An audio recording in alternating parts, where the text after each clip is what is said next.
উনি একটা প্রশ্ন করলেন যে হুজুর ঈমান বড় না ইলম বড়? আচ্ছা, উনি যে কোন নিয়ে, পরে আমি বুঝেছি কোন নিয়ে উনি প্রশ্ন করেছেন। প্রশ্ন যখন শুনেছি তখন আমি বুঝি না ওনার কি নিয়ত, কি উদ্দেশ্য, কেন প্রশ্ন করেন। আমি স্বাভাবিক যে উত্তর সেটাই আল্লাহর মেহেরবানি জবানে এসেছে সেই জবাবে দিয়েছি। বলেছেন ঈমান বড় না ইলম বড়? আমি বলছি ঈমান যত বড়ই হোক, এলেম ছাড়া তো ঈমান হবে না, ঈমান হাসিল হবে। এলেম যদি না হয় তো কাকে বলে ঈমান? ঈমান কি জিনিস?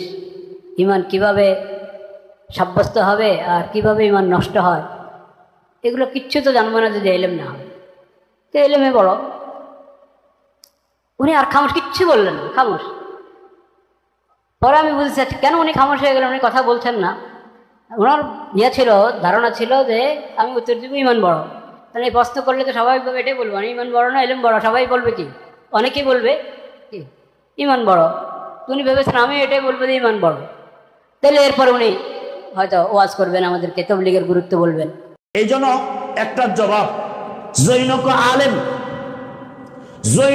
আলেম তিনি বলেছেন ঈমান আগে না এলেম আগে? এই প্রশ্নে উনি বলেছেন এলেম আগে। উনি ব্যাখ্যা দিয়েছেন এলেম আগে নয়। যদি এলেম আগে হয় তাহলে আলেমরা ইমানদার হবে, মুরুক্ষরা জাহেলরা কি থাকবে? বেঈমান থাকবে। কি থাকবে? বুঝছেন কি? এলেম যদি কি হয় ইমানের, তাহলে আলেমরাই কি প্রকৃত ইমানদার, এবং আলেমরা ইমানদার থাকে, জাহেলের সাথে ইমান কথা বলে না, থাকে না। এই লোকটার আকীদা বুঝে না, মূল কিতাবের সাথে সম্পর্ক নাই। যদিও তাকে আল্লামা বলে, ফাহামা বলে, অনেক কিছু বলে, অনেক কিছু বলতে পারে, তার আকীদা বুঝ নেই, ইমানের মাসালা বুঝে না। কারণ সাধারণ টোটাল ইসলাম ধর্মকেন্দ্রিক প্রধান দুইটা ভাগ। কয়টা ভাগ? এক ভাগ হচ্ছে যা একদল হচ্ছে যারা কোরআন হাদিসে পণ্ডিত। কোরআন হাদিসে কি ওনারা আলেম, প্রকৃত আলেম। কোরআন হাদিসে পণ্ডিত বলতে কি তারা প্রত্যেকটা বিষয়ে মাসলা মাসাইল জানে, এটাকে মুস্তাহিদ বলে। কি বলে? ওই পর্যায়ে খুব খেয়াল, কোরআন থেকে তারা বের করে আমাদেরকে মাসালা দেয়। এই অর্থে আপনারা যখন আমাদের কাছে ফতোয়া চান তখন কি আমি বলি যে আমি বলতেছি এই এই এই এটারা এরকম বলবো? আমি কি বলবো? ইমাম আবু হানিফা, ইমাম শাফিঈ, ইমাম মুহাম্মদ, ইমাম আবু ইউসুফ, শেখ আব্দুল কাদের জিলানী, এইভাবে আমরা রেফারেন্স দেই।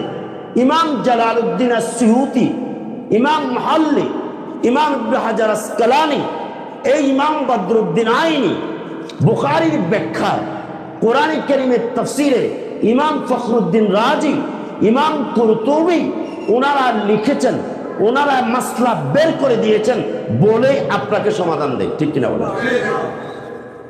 তাহলে ওনারা পণ্ডিত, ওনারা কি? আমি জাহেল, আমি কি মূর্খ। খুব খেয়াল, আমি ওনার এলেমটা নেই। এখন প্রশ্ন আসবে, আপনি তো এলেম নেন কিতাব থেকে, তো কিতাবের একটা যোগ্যতা থাকতে হবে কিনা? হ্যাঁ, মূর্খ আমি বলেছি কোরআন থেকে বের করার মূর্খ। উনি কোরআন থেকে বের করার অর্থে উনি আলেম, মুজতাহিদ, গবেষক। আর আমি ওনার গবেষণা, সেই সমাধানকৃত মাসালা আমি এখান থেকে বের করি। তাহলে ওনার একটা স্তর, আমার একটা। আবার আমার পরে আমার ছাত্র যারা হবে তাদের আরেকটা স্তর জানার ক্ষেত্রে। আবার সাধারণ মানুষ যারা কোনো ছাত্রত্বই নেই, এরা মাদ্রাসা যায় নেই, আছে না? এটা কত পার্সেন্ট? এটা তো 95+, 95 উপর হবে না? শতকরা 95 জন কোরআন দিন সম্পর্কে তারা মূর্খ। কতজন? 95 জন।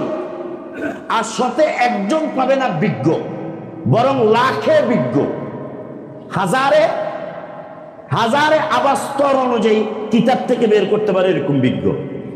এই যে 95 জন টোটাল, সূরা ফাতিহা সহিহ শুদ্ধ নাই, এই 95 জনকে আপনি কি বলবেন?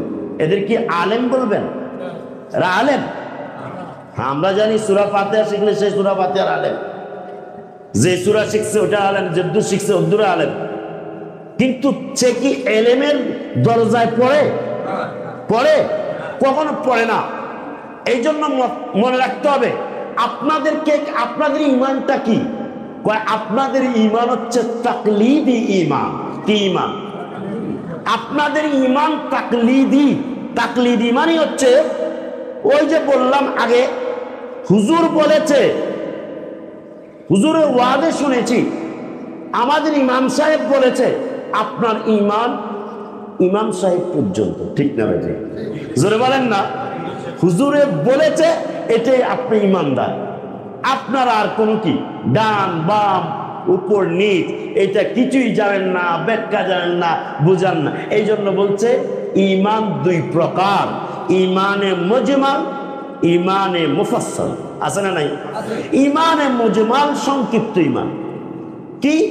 এ বাবারা, আল্লাহ এক, আল্লাহ আমানতু বিল্লাহ আপনি মেনে ফেলেছেন, আপনার ইমান সঠিক। ইমানে মুফাসসাল, আল্লাহ এক, বিরোধী, আল্লাহ বিরোধী যারা বদাকিদা পোষণ করে, একত্র নষ্ট করে, তাদের গুলোকে জানা বুঝা। আবার আল্লাহ মানার ক্ষেত্রে আল্লাহর জাত সিফাত আফআল, জাত সত্তা, সিফাত গুণ, আফআল আল্লাহর কর্ম, এগুলোর বিস্তারিত দিক, এগুলো জানবে কে? আলেম। কে জানবে? কিন্তু আপনারা এইগুলো আপনাদের জন্য আবশ্যক নয়। জানলে আপনি আলেম হবেন, না জানলে আপনি আলেমের বিপরীত জাহেলে থাকবেন। মনে কিছু নিন না, আপনাকে জাহেলে বলা হবে, কারণ মৌলিকত্ব সম্পর্কে আপনি জানেন না। এইটুক আপনার ইমান, আল্লাহ এক, মুহাম্মদ সাল্লাল্লাহু আলাইহি ওয়াসাল্লাম আমার নবী, আমরা শেষ জামানায় নবী আসবে না, কোরআন আল্লাহর কালাম, এটাই আপনার ইমান এবং এইটাই আপনার ইলম। এই ইমানের দায়া আপনি হচ্ছে তাকলিদি ইমান। এই জন্য বলেছি, ইমাম সাহেব যদি বিড়ি খায়, মুসল্লিরা গাঞ্জা ধরবে। কথা বলেন না? তাহলে মুসল্লিদের ইমান কোথায় পর্যন্ত? ইমাম সাহেব পর্যন্ত। কোথায় পর্যন্ত? ইমাম সাহেব পর্যন্ত। ক্লিয়ার? এই জন্য মাথায় রাখতে হবে, এগুলো হচ্ছে বাতুলতা, এগুলো হচ্ছে বাতুলতা। এলেম যদি আগে এনে দেয়, তাহলে যত বড় বড় আল্লামা, এদের বেঈমানি করার পরও তাকে আপনি বড় ইমানদার ধরতে হবে। কারণ এলেমের সাথে তার এলেম না বেশি। কথা বুঝেন নাই?